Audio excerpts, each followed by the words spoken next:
కూటమి ప్రభుత్వం విద్యార్థులను నిరుద్యోగులను దారుణంగా మోసం చేసిందని మండిపడ్డారు విజయనగరం జిల్లా వైఎస్ఆర్సీపీ అధ్యక్షులు మజ్జి శ్రీనివాసరావు.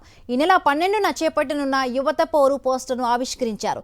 ఎన్నికల సమయంలో నిరుద్యోగ భృతి ఇస్తామన్న చంద్రబాబు ఇప్పుడు దగా చేశారని ఫైర్ అయ్యారు. 20 లక్షల ఉద్యోగాలు ఇచ్చేస్తాం, మీకు ఉద్యోగాలు కల్పన చేసేస్తాం, లేదు ఉద్యోగాలు రాకపోతే మీకు నెలకి 3000 రూపాయలు యువతకి ఇస్తామని చెప్పి మరి కూటమి నాయకులందరూ కూడా ఇవాళ ముఖ్యమంత్రిగా ఉప ముఖ్యమంత్రులుగా ఉన్న వాళ్ళందరూ ఇవాళ మంత్రులుగా శాసనసభ్యులు ఉన్నవాళ్ళు ఇవాళ గ్రామాల్లోకి వెళ్ళి ఆనాడు వారి నియోజకవర్గ పరిధిలో ప్రతి కుటుంబానికి చెప్పారు. ఎప్పటికీ 1 సంవత్సరం అయిపోయింది మీ ప్రభుత్వం ఏర్పడి, ఒక బడ్జెట్ అయిపోయింది, రెండో బడ్జెట్ వచ్చింది.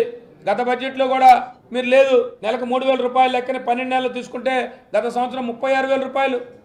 మరి ఈ సంవత్సరం తీసుకుంటే ఎక్కడా కూడా బడ్జెట్లో ఎక్కడా కూడా ప్రతిపాదన లేవు, బడ్జెట్లో ఎక్కడ కేటాయింపులు లేవు. సుమారుగా విద్యార్థులకు అందరికీ తీసుకుంటా ఉంటే సుమారు గత మొన్న మా మాజీ ముఖ్యమంత్రి జగన్మోహన్ రెడ్డి గారు ఈ బడ్జెట్ కేటాయింపులు మీరు చెప్తా ఉంటే కేవలం 7,500 చిలుక ఇవాళ ఈ బడ్జెట్లో కేటాయింపు చేయాలి ఈ నిరుద్యోగ యువత కోసం, నిరుద్యోగ భృతి కోసం అని చెప్పారు. కానీ ఎక్కడా కూడా 1 రూపాయి కూడా కేటాయింపు లేదు.